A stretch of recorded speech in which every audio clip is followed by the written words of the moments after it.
custo de vida, emprego e desemprego, cesta básica, tarifas públicas, salário mínimo. Agora, na Brasil Atual, a análise do DIEESE. E nós vamos fazer contato agora com o diretor técnico do DIEESE, Fausto Augusto Júnior. Bom dia, Fausto. Bom dia, Glauco. Bom dia a todos. Fausto, ontem o IBGE divulgou dados referentes ao PIB dos municípios brasileiros, tendo como base o ano de 2018. E por essa análise, a gente percebe que quase metade dos municípios aqui do país, 49,2%, tem a administração pública como principal atividade econômica. Que leitura a gente pode fazer a partir desse dado, Fausto?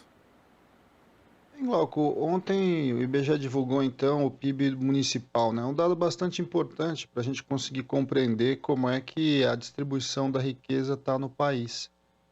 E inclusive o papel aí do poder público, do setor público, num conjunto bastante importante, ou seja, metade dos municípios, a administração pública o que gera de fato algum dinamismo econômico, né? Ou seja, a riqueza gerada por dentro do Estado, que significa, de fato, o que acontece é que ele ocupa ali um espaço de produção e distribuição de riqueza. Isso é bastante importante.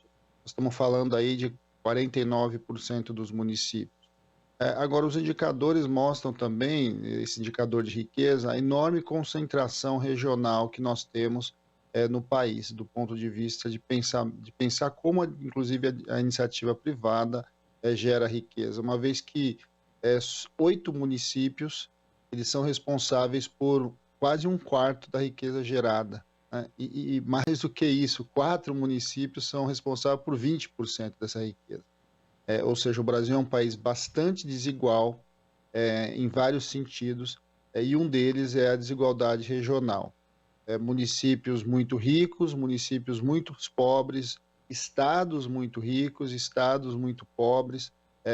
Por exemplo, você tem alguns estados em que 90% dos municípios têm na administração pública como esse ente gerador de riqueza. Agora, é claro que é importante, Glauco, que o Estado, de fato, ele não gera a riqueza, né? O Estado, ele redistribui uma riqueza que foi produzida pelo conjunto da sociedade em outras regiões, e pelos mecanismos que foram construídos, em especial a partir da Constituição de 88, e aí, em especial, o Fundo de Participação dos Municípios, você redistribui parte dessa riqueza que foi apropriada por meio dos seus impostos. Então, é bastante interessante, bastante importante, mais do que o número em si, né, ou seja, dos 49% aí que tem a administração pública como principal setor econômico, é compreender como que a lógica organizada hoje do fundo público, ela é fundamental para a gente enfrentar, de certo modo, essa desigualdade criada pelo tal chamado mercado, em que no Brasil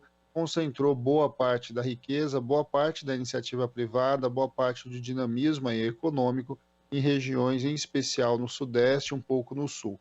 Chama atenção nesse dado também que as cidades que de alguma forma tiveram essa mudança, né, uma mudança aí de crescimento, de renda e etc., tiveram sempre muito vinculadas à indústria do petróleo, e aí muito também em especial o que significa o papel de uma estatal, que foi o caso da Petrobras, e com o descobrimento do pré-sal, de alguma forma levou renda, gerou riqueza, em municípios que estavam fora desse mapa. Então, acho que esse é um dado também para a gente olhar um pouco e o quanto o Brasil precisa, sem a menor dúvida, de políticas de desenvolvimento regional, que possibilite aí não só a distribuição propriamente dita pelo fundo público, mas também uma geração de riqueza um pouco mais descentralizada.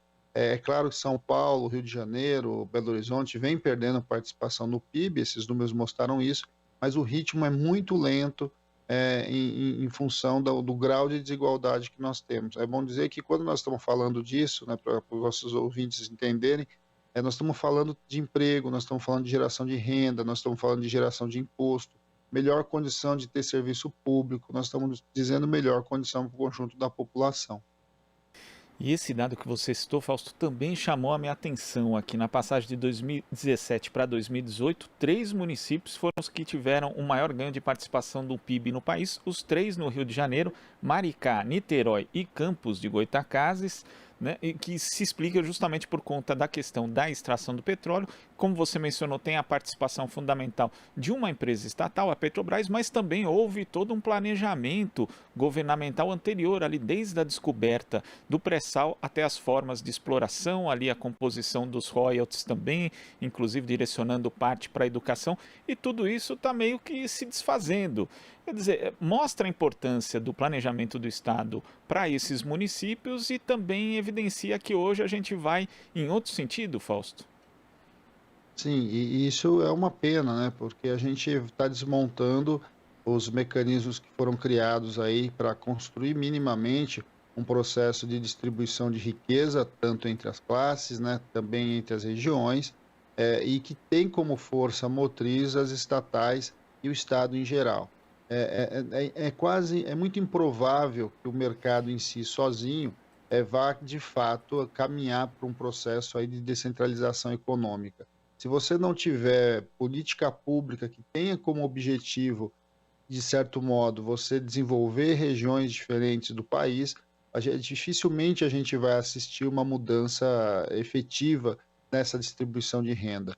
E aí, Glauco, também é importante, porque quando a gente vai olhar, se é fato então que 4 cidades, elas basicamente aglutinam aí quase um quarto da riqueza no país, é óbvio que ela atrai uma população muito grande. Nós temos aí alguma coisa perto de 14, 15% da população vivendo nesses estados, nessas cidades. E esse aglomeramento, né, que esse desenvolvimento econômico desigual dá, causa um conjunto de outros problemas econômicos e outros problemas sociais. Nós todos aqui em São Paulo e no Rio de Janeiro sabemos o que é o problema do deslocamento, o problema da saúde pública, porque são cidades muito inchadas, então a forma de atendimento é sempre mais complicada. Tudo isso tem a ver com a forma como a gente simplesmente deixou o Brasil se desenvolver. O Brasil teve muito pouca política, de fato, de desenvolvimento regional, construiu poucos espaços. Isso é muito diferente, por exemplo, de países tão capitalistas, muito mais capitalistas do que nós, como é o caso dos Estados Unidos, e tem uma distribuição da riqueza muito mais efetiva, né? Isso tem a ver também com o fato de nós não termos feito reformas estruturais, como, por exemplo, a reforma agrária. A reforma agrária é um elemento importante disso, uma vez que a distribuição de terra ela vai possibilitar e um conjunto maior de pessoas, inclusive dinamismos para as economias locais. Um dado também que mostra ali que alguma coisa perto de 800 municípios, basicamente tem a agricultura como a sua principal referência, a sua principal atividade.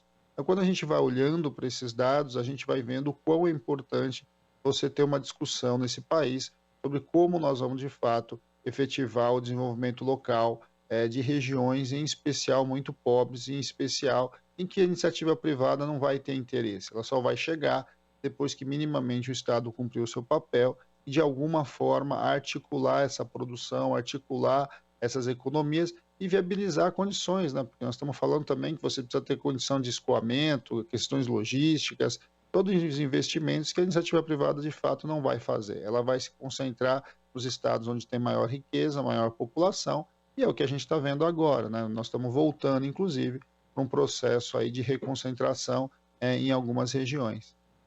E quando você fala em reconcentração, Fausto, eu lembro quando estava no ensino fundamental ali, que se ensinava a respeito do êxodo rural no Brasil, que era um problema nacional, um problema grave, porque justamente causava o inchaço das cidades, mais concentração de renda, de riqueza em alguns locais. Esse problema foi diminuindo ao longo do tempo, quando tivemos a implementação de políticas como Bolsa Família, que acabaram incentivando economias locais, também o peso da Previdência Social, política de valorização do salário mínimo. E agora parece que a gente está retrocedendo, quer dizer, existe o risco de novo da gente ter êxodos de cidades pequenas que vão acabar ficando à míngua, né, por conta da redução da participação do Estado, dessas políticas públicas, e de novo a gente ter que falar, ter que tratar de um problema que parecia até de certa forma superado, Fausto. Aí tem vários elementos novos, inclusive, nessa discussão, né, Glauco? Porque a primeira grande onda de êxodo rural a gente teve ali no nosso processo de urbanização, que começa a partir dos anos 50, se intensifica nos 70, mas agora o que nós estamos assistindo também é um processo bastante intenso de mecanização do campo. Um conjunto de máquinas estão ocupando o papel de trabalhadores, normalmente esses trabalhadores assalariados das grandes plantações. E esse mundo, você minimamente estava gerando emprego em outros setores a partir dessas estratégias de redistribuição regional.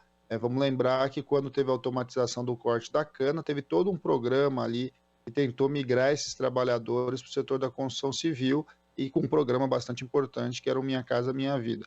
Quando esses programas vão sendo desmontados, o que você vai vendo? Você vai ver esse conjunto de trabalhadores sem emprego, e aí a tendência é recaminhar para os grandes centros. É interessante esse dado do IBGE mostrar a questão aí das 4 grandes cidades aí com a geração de renda, de receita, de riqueza, mas é importante também a gente olhar que aí sim, né, com esse gráfico você não consegue ver, mas todas as discussões dos mapas da desigualdade aqui no Brasil também mostram que os grandes centros, né, essas 4 grandes cidades, por exemplo, elas geram enormes bolsões de pobreza. Apesar de ela gerar muita riqueza, a sua distribuição também é desigual, e em especial para as periferias dessas cidades, para onde migram esse conjunto de trabalhadores e vão lidar com situações bastante precárias de saneamento básico, de moradia e de riqueza propriamente dita. Então a gente sabe também que os bolsões de pobreza dos grandes centros são regiões de muita desigualdade, muita pobreza, muita dificuldade e que precisa também ter um olhar aí desses próprios municípios ricos de como redistribuem a sua riqueza. A gente fez esse debate recentemente por conta da campanha eleitoral municipal, mas é algo que a gente precisa cobrar agora dos governantes municipais eleitos, em especial desses grandes centros ricos, né? Como é que eles vão lidar com essa questão das periferias e como é que eles vão melhorar a condição de vida desse conjunto de trabalhadores, em especial que são trabalhadores vinculados à economia informal, porque também as periferias desses grandes centros têm um dinamismo econômico bastante limitado, uma vez que boa parte da riqueza está sendo gerada nas regiões financeiras ou nas regiões industriais. Tá certo, Fausto. Muito obrigado pela sua participação aqui no Jornal Brasil Atual e até a próxima. Até a próxima, Glauco. Bom dia a todos novamente. Bom dia. Conversamos aqui com o diretor técnico do Diese, Fausto Augusto Júnior.